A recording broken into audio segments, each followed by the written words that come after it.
يا أيها الناس كلوا مما في الأرض حلالا طيبا ولا تتبعوا خطوات الشيطان إنه لكم عدو مبين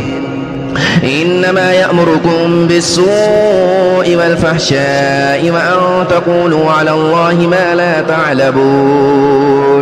وإذا قيل لهم اتبعوا ما أنزل الله قالوا بل نتبع ما ألفينا عليه آباءنا أولو كان آباؤهم لا يعقلون شيئا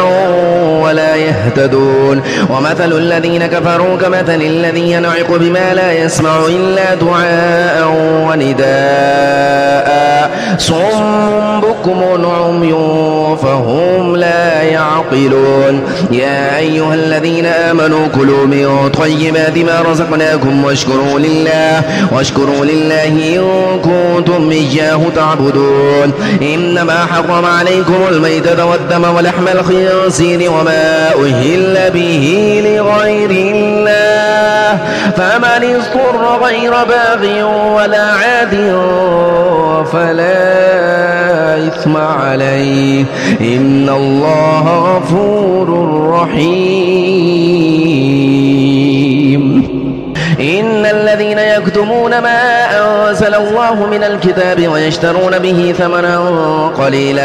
ثمنا قليلا أولئك ما يأكلون في بطونهم إلا النار ولا يكلمهم الله يوم القيامة ولا يزكيهم ولهم عذاب أليم أولئك الذين اشتروا الضلالة بالهدى والعذاب بالمغفرة فما صبرهم على النار ذلك بأن الله نزل الكتاب بالحق وإن الذين اختلفوا في الكتاب لفي شقاق